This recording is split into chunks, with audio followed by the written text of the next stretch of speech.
Today, everyone embarked on a spiritual way of life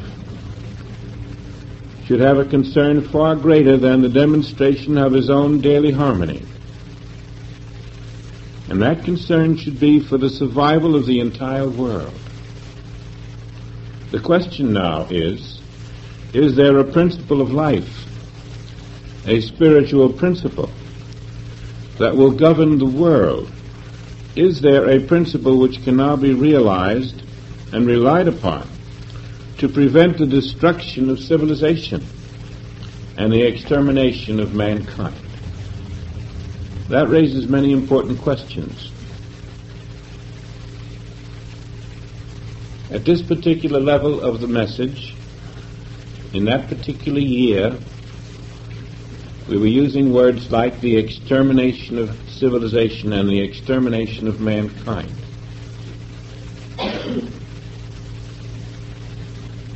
Even the Christ in the Bible speaks of the end of the world.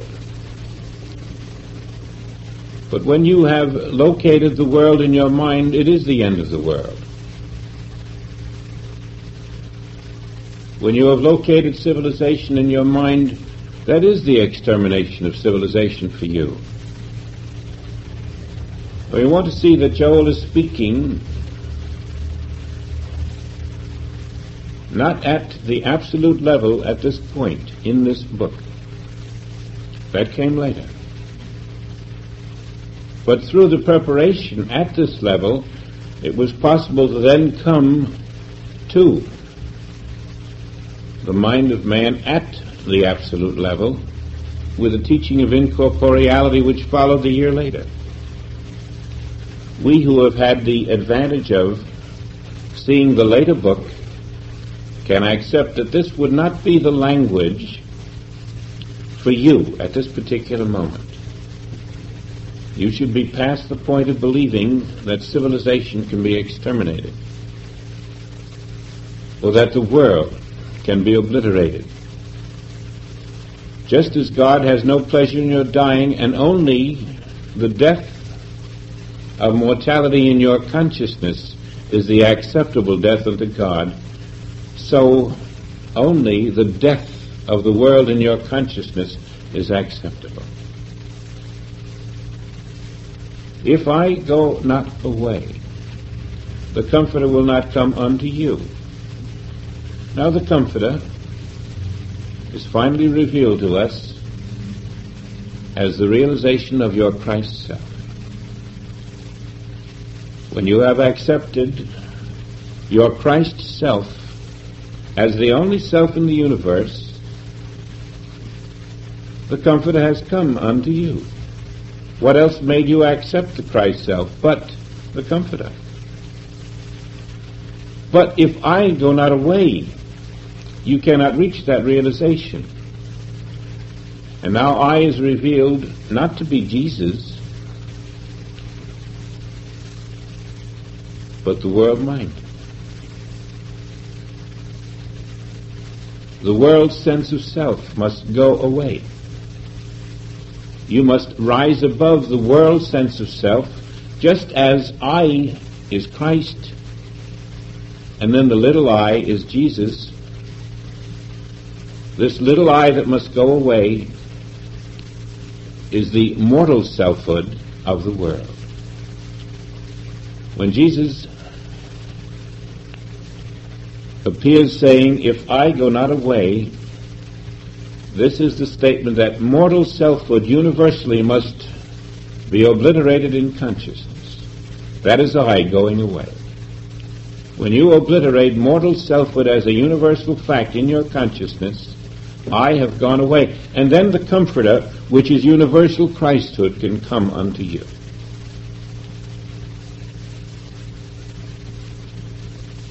There's no extermination of civilization, is there? There's no civilization to exterminate. But these were words that were necessary in 1963. They're words that are also necessary in 1973 for most of the world. They're not necessary for you anymore. You don't need words anymore that give a sense of reality to this world, because you have traveled a higher path than the path of those in the first and the second degree.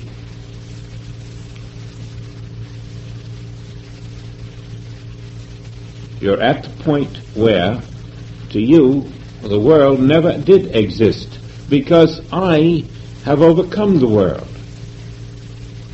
But this is not the I that must go away for the Comforter to come unto you.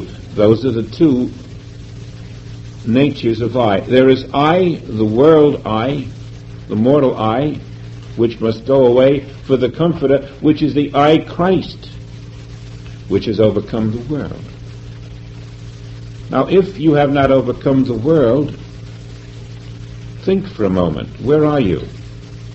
Can you truthfully say that I have overcome the world?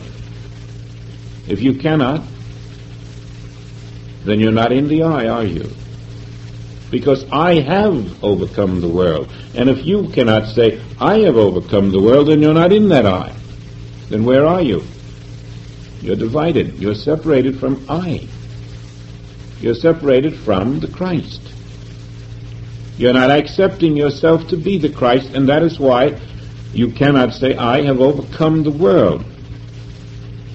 But you must come to the place where I in you says, I have overcome the world. And that is why you must do this world work. To come to the place where the world has no fear for you,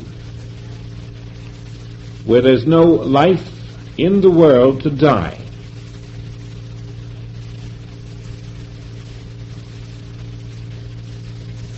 When you have realized I, which has overcome the world, then you will realize you have no life that could ever die in the world, or be sick in the world, or be limited in the world. You recognize that when Jesus walks through walls or walks on water, this is the revelation of the nature of your being, that the I of you, the spirit of you, the self of you, is ever walking through the walls and windows of the world, even now. But how can you know this if you are still believing in the presence of a world?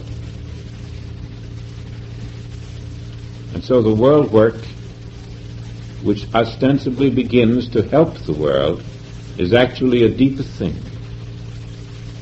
It's to make us be lifted into the realization of the I of our being which has overcome the world. For us now, we must live in the absolute realization that the world has already been overcome. It has no existence in I Christ. And because I Christ is your name, the world can have no existence in you. You are sowing completely to one infinite spirit without opposite. And so for others it's called world work, and they may think they're improving the world, but at your level you should know the difference. We're living differently than anyone on this earth, except those invisible selves who know the truth of oneself, and those visible ones who from time to time retreat into the silence, sometimes for long periods when they're never seen anywhere. They too are knowing the one invisible self which is the all, the I which has overcome the false concept called world.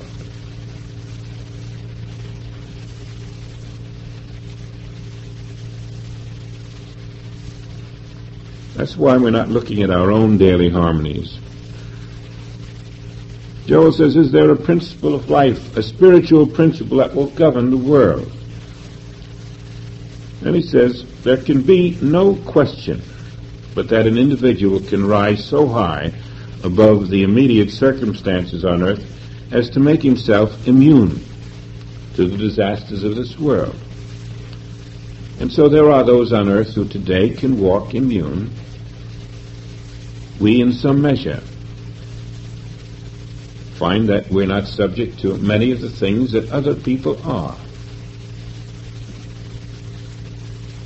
Now he says that's not enough. Is that all that is concerning him? If it is, we may find that the world is a lonesome place to be in. This is the age in which everyone who is seriously on this path should forget his own problems. And mind you, he's saying that to his students, forget your problems.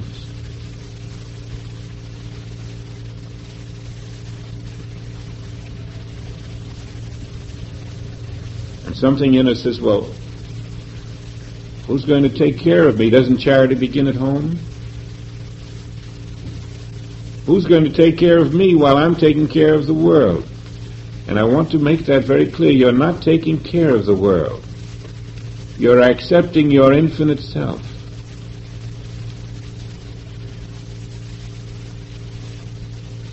And that's who is taking care of me. You are. You're taking care of your infinite self, not your visible body. And all things are added unto you. You see the difference in the focus? Not only, says Joel, should we be ready to forget our own problems, but even be willing to lose our life, if need be, in the search for and the demonstration of that principle which will mean life for this globe. And all of a sudden we are face to face with this. Again, when he says lose our life, he's talking about a life that has no existence, isn't it? That's why we can lose it. You cannot lose your divine life. You can lose your mortal sense of life, and that's what he means.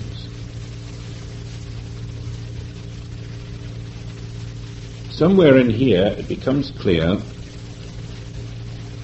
that most of us in the world have rejected the supreme gift that we have been given.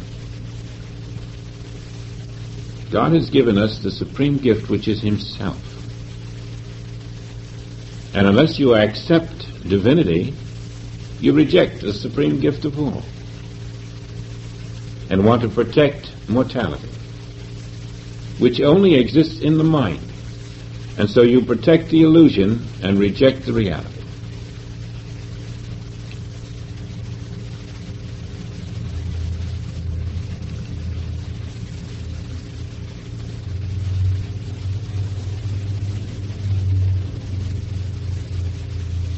Perhaps 50 lessons ago, this might have been a difficult thing to accept. But we've been through 66 weeks of the Gospel of John, and that followed on many other things.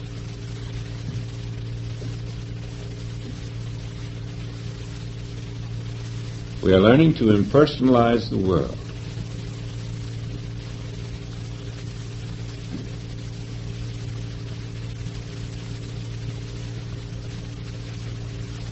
There's no such thing as personalized evil, says Joel.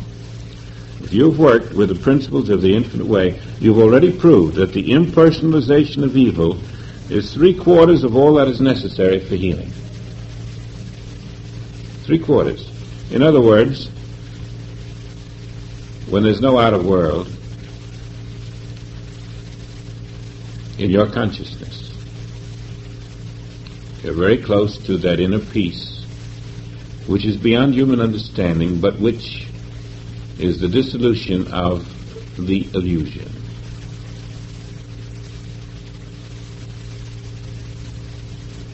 Now, so far we've added something to this chapter that you haven't seen in the chapter. That is that there is no outer world. I do suspect that toward the end we have a quotation here that brings that into focus, but it's much too important to just come to us at the end of a 2-hour meeting. It's something we've got to learn to live with. And so I've been stressing it for that reason.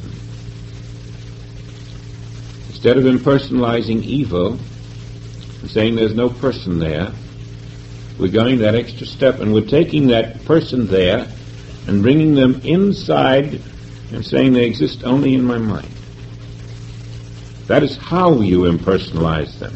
You can't say they're not there with words. You've got to take them inside and see where they do exist. They exist only in your mind. You impersonalize them by knowing that they exist only within your mind. And I mean literally. that no matter who you look at, they exist only within your mind.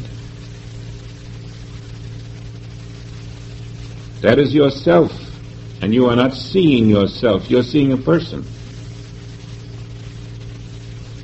That is God's self, and you're not seeing God, you're seeing a person.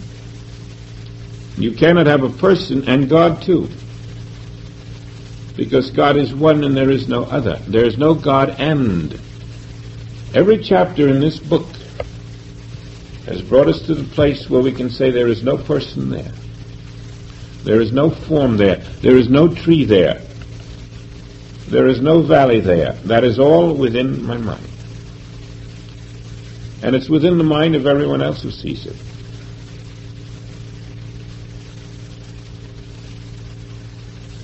There is no evil on the earth because there is no person in whom evil can be. And that's the impersonalization of evil. There's no person there in whom the evil can be. And so we see there is no evil in a person because there's no person. And therefore there is no evil person there. And there is no cause for evil because the only cause is God. You're taking the whole world and not bothering with the left side and the right side and the high and the low and the in-between, the whole world, and putting it in your mind where it belongs and seeing that's the only place it is. And automatically you are impersonalizing and nothingizing when you do that without having to go through steps.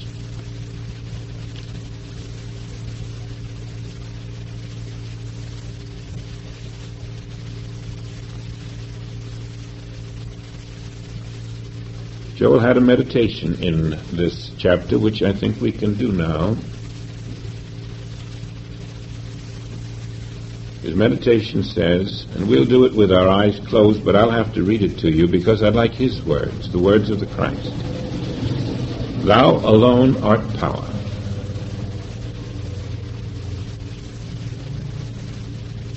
Thou alone art presence. In thy presence is fullness of joy, fullness of life, here, there, everywhere. In thy presence there is only the Spirit of God, the Spirit of love, the Spirit of truth, the Spirit of life.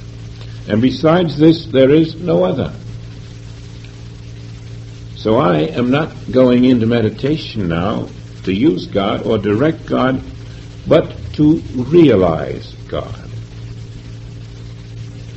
Here where I am, God is.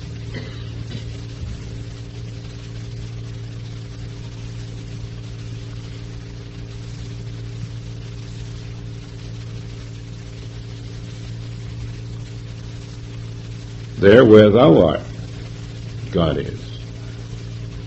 And God is spirit and love. And beside him there is no other. As you dwell with the idea that here where you are is God, and there where someone else is God, you have impersonalized. And you're down to that which is present here and there, which is God, which is I, the invisible Christ, appearing to human sense as person here and person there, where only the invisible self is. And as you rest in that, you're in oneness. You have realized the invisible one. And in the presence of the invisible one realized, you are free. You are free of every human need. The law is that spirit flows where spirit is recognized.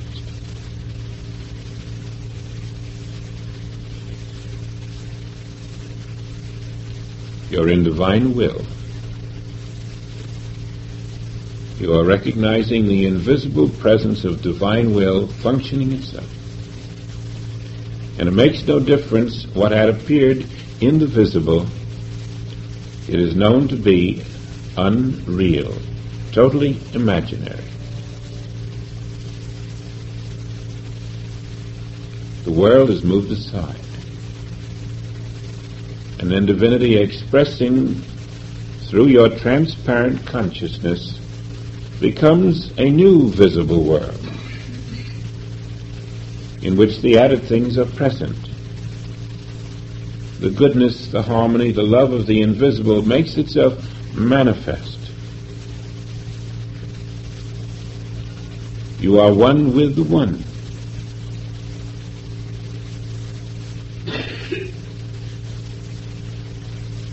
And yet you've asked for nothing. You have simply witnessed the inner truth. And that is how you bless the world. That is how your light is not hid.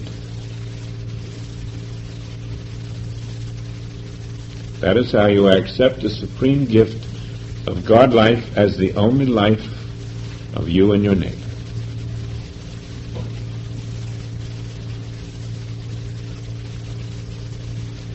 How different than all of this running around we do as human beings trying to fill all the gaps.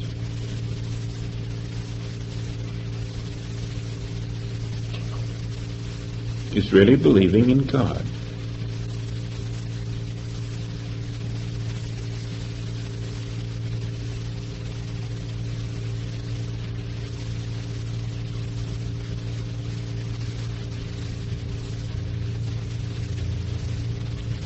Mortal sense goes away,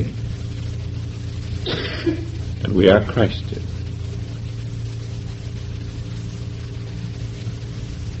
We learn to accept Christ's identity, obey Christ's identity, serve Christ's identity, live in Christ's identity. We walk in Christ.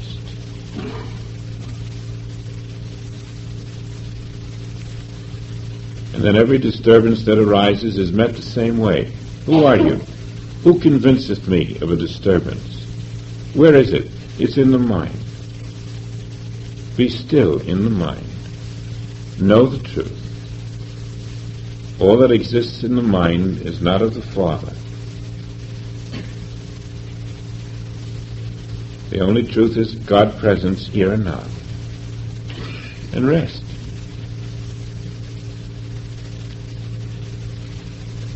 Now these are the weapons we have been given to accept divinity. We do not have to penetrate the iron curtain, says Joel. God has already penetrated it.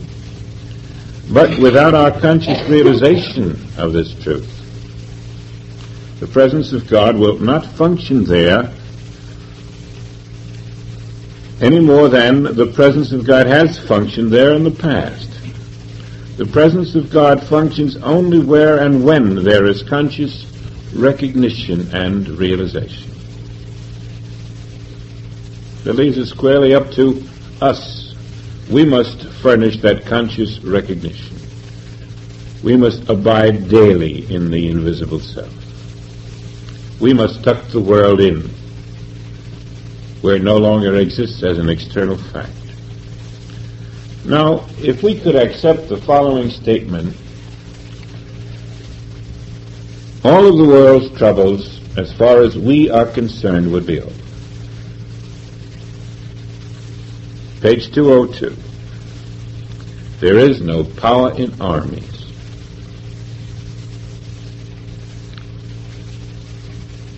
You wonder what kind of an intelligence could make that statement. There is no power in armies.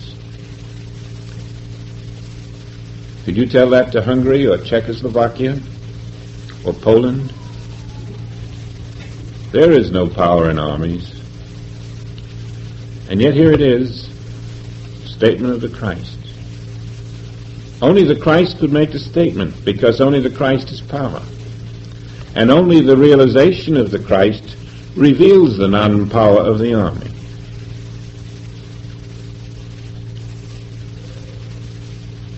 He might just as well have said no power in disease or sin or famine or poverty or death, because they're all the same truth. The power of them exists only in the mind. That is not the Christ mind. the Christ mind in you, realized, reveals the non-pilate, thou hast no power over me. There's no power in death. You can't entomb me. There's no power in arthritis. Pick up thy bed and walk.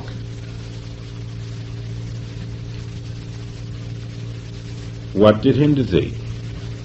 What hindered you was the belief that there's power in the mind, that there's power in things and conditions and persons and material objects, but there aren't.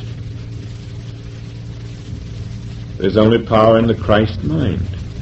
In the absence of the Christ mind, all these false powers are rampant. There is no power in armies. I say unto you that this is a law and a principle. It operates in your personal life if and as you make a daily practice of realizing where I am, God is.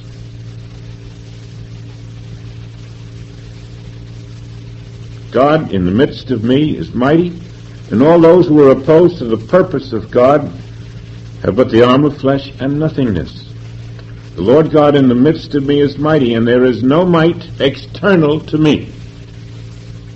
No might external to me.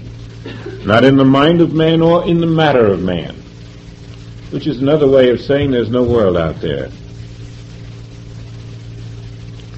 That army which has power out there isn't out there. What human being can say that? None. There has to be a Christ standing there. And Christ isn't just going to stand there if you're not practicing Christhood. Why else would a statement like this, so contrary to all human understanding, appear?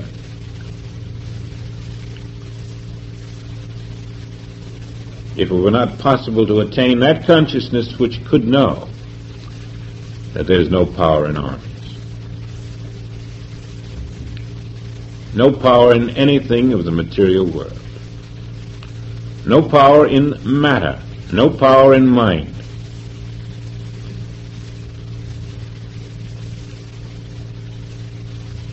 World work will open you to that realization.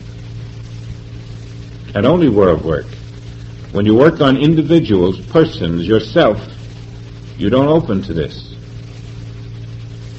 Because you're always limiting and finitizing. That's how valuable world work is.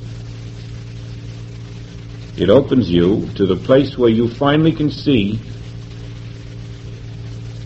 when they invaded that country, someone stands in world work. And someone in that country reaching out for God finds help unexpected.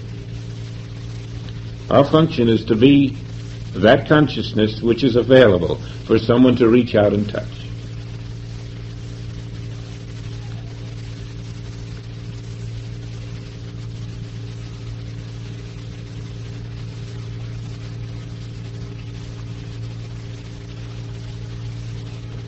Where I am, God is. That is the truth of all of us now.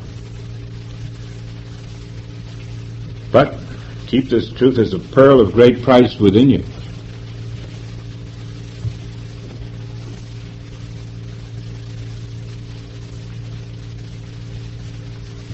Then abiding in this truth, praying the prayer of realization of God's grace, God's omnipotence, God's omniscience, God's omnipresence, and understanding the non-power of what is not ordained of God. You will be fulfilling your function in this world. And you will watch the breaking up of error all over the globe and the gradual restoration of harmony. I cannot accept that these words are spoken in vain. I can only accept that these words are spoken and that they will eventuate into exactly what they say. The breakup and the restoration of harmony, meaning the kingdom of heaven revealed. not patching up a world, revealing the invisible kingdom of heaven, the change of consciousness, the change from mortal sense of life to the revelation of a spiritual universe as a living fact. But only by those who can sit and say, where I am, fearing God is, and being willing to live with that conscious awareness as a universal fact. Where my neighbor is appearing, God is. Wherever anyone is appearing, God is, and that God everywhere is myself. For I and the Father are that one self. That's what we've been trained for. That's what we've been chosen for.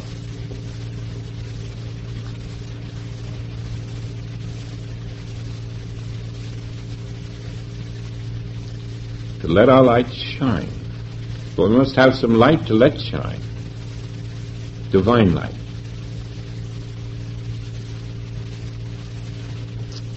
Statements of truth will not save you. You must abide in truth. Dwell in it, live in it, hour by hour, day by day, night by night. That means even while sleeping, we must know, before we enter the sleep, that consciousness is God and ever alive. It's the only way we can comply with the statement, even night by night. We must know that divine self, divine life is never asleep. All that goes to sleep is the sense form. And we must consciously know this. Until it is a very part of your being, and then all of a sudden, a spiritual light dawns within you, whereas I was blind, now I see. Now I know that spirit is really the substance of all form, the law of all form, the cause of all form. My error had been that I had been believing in a power outside, a power in form, a power in thought, whereas all power is spiritual power. Once you get rid of that outside, then the inner and the outer are one and the same.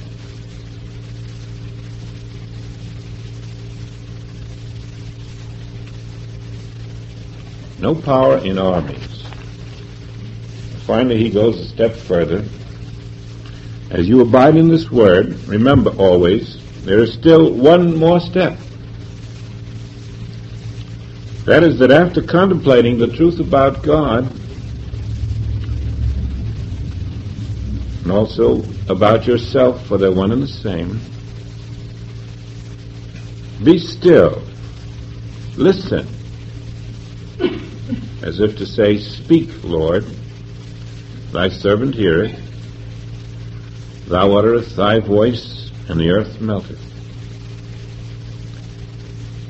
In other words, always your contemplation of truth must be followed by the silence. Quite a number of people have failed to follow their contemplation with silence, and an equal number have failed to contemplate before entering the silence. So that they try to go directly to the silence sometime, and they find that it's a very shallow silence. They haven't plumbed the depths through recognizing truth consciously first. And if you will, recognize truth consciously, accepting oneself without a world, and then dwell in the silence, the so-called powers of the world will subside.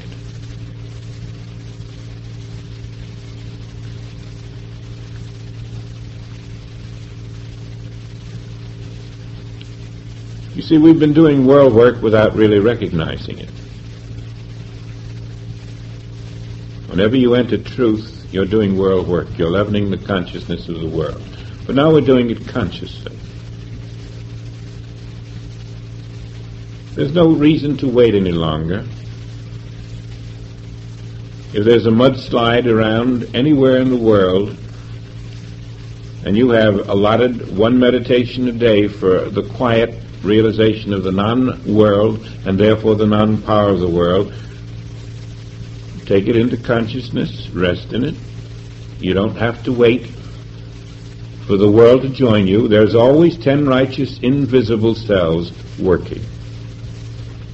Join the 10. Make it your practice once a day. And this is Joel speaking, not me, although I'm not reading it. Make it your practice once a day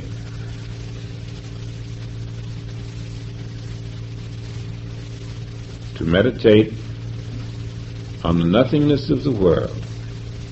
Whenever you are faced with any form of condition in the world that you recognize as being not of God. And then you're blessing your fellow man. You're recognizing his divinity. And you're blessing yourself. Joel suggests that we have one meditation daily on world work. Every day. And when you know that this is not just to protect the world or save the world, but rather to recognize your infinite self, I feel you're more apt to respond to that suggestion.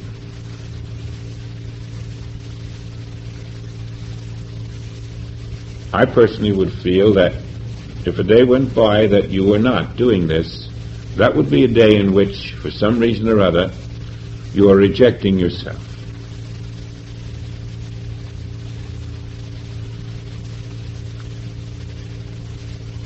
Too busy to find yourself.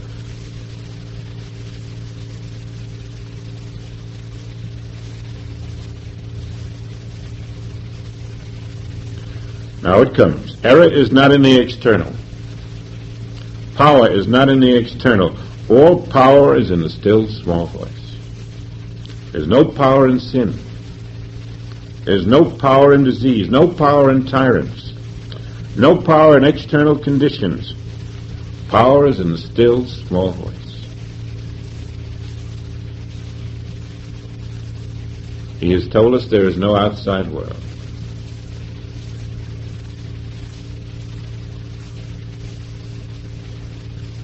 If it were there, it would have plenty of power.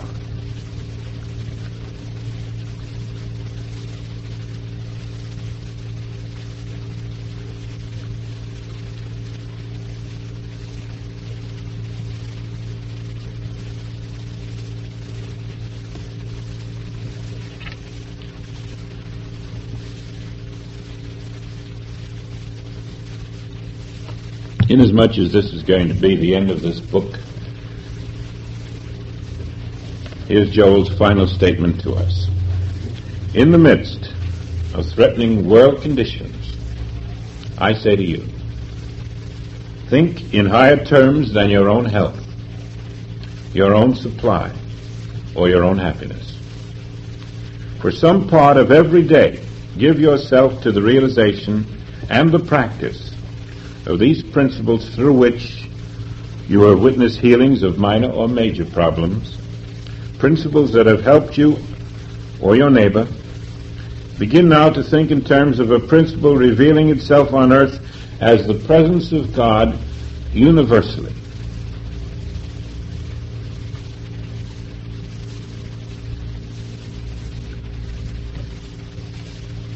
That would be, of course, the realization of one. Divine self as the only self in the universe.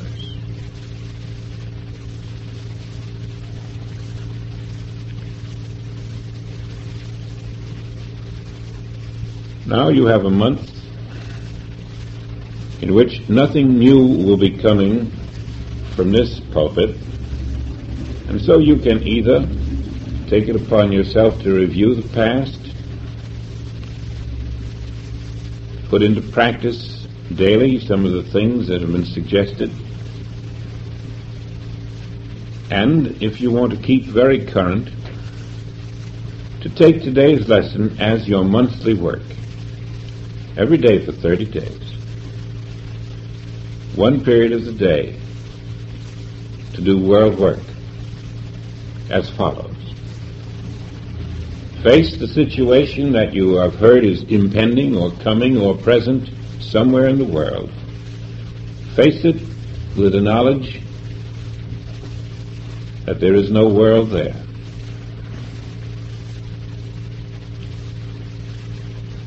That there are no conditions, so there's no world to contain conditions. There are no evils, there are no fires, no floods, no epidemics. There is no problem out there. It's a world mirage. It's not ordained by God. It's not sustained by God. It has no law of God for its continuity. It wasn't caused by God. Take any phrases that you like until you can come to an instant agreement within yourself. That's true. What is out there? The Spirit of God. What is here? The Spirit of God. Is there space between? No, it's all one indivisible Spirit. Myself is all that is out there. They're trying to tell me myself, my spiritual self, is not out there. And it is.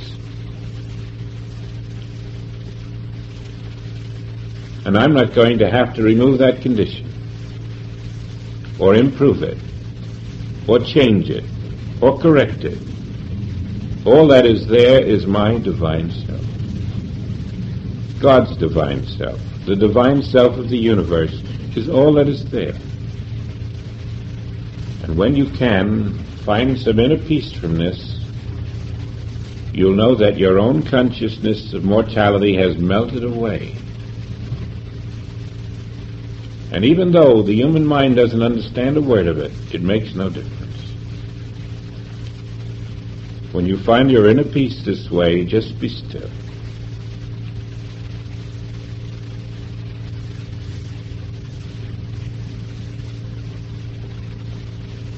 That is when the still small voice comes upon you. That is when realization comes upon you. That is when inner visions come upon you. That is when my peace comes upon you. And what happens in that inner realization becomes the law.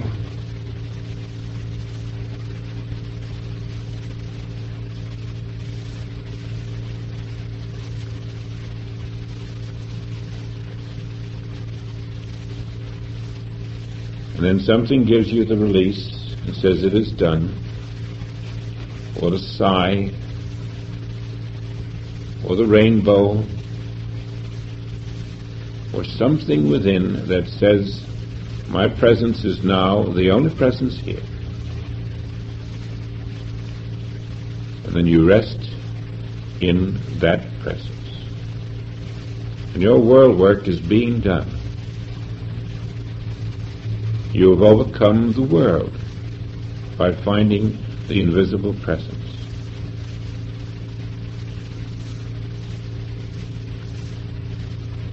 Russia won't declare peace and release the satellite nations, but you are helping invisible beings everywhere.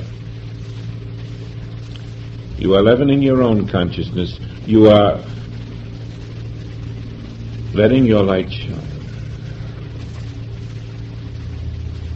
If the whole world could have been lifted up into paradise instantly, Christ would have done it in the form of Jesus. It's a slow leavening process, but it's our job.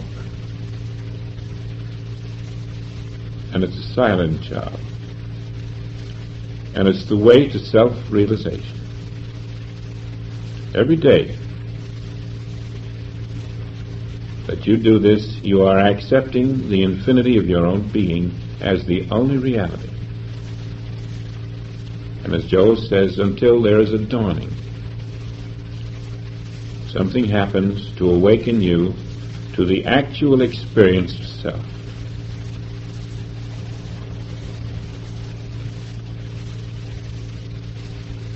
Oneness realized manifests as the grace of God on earth.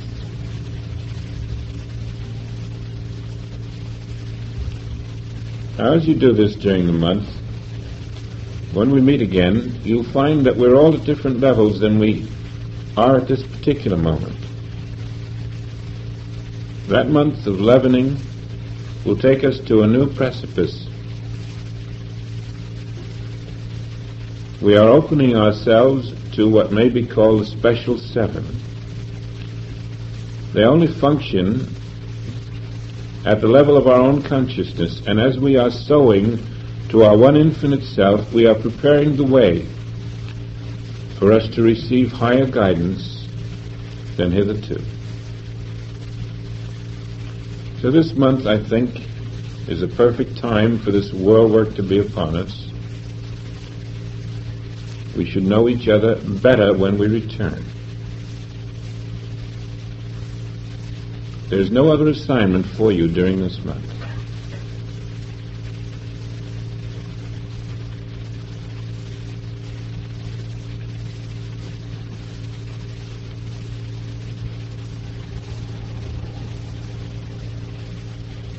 You must learn to recognize that the invisible will of the Father is ever working, no matter what appearances seem to be there.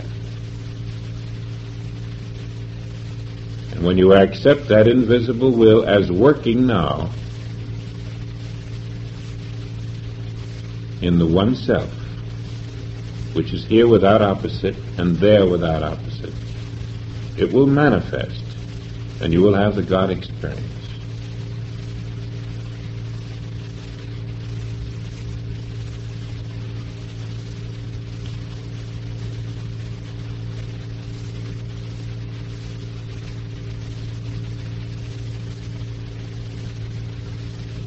This culminates 66 weeks of the Gospel of John. And our next series begins on the second Sunday in February. I think it's February 11th. It's called the Special Seven, and that culminates the work of Immortality House in San Francisco.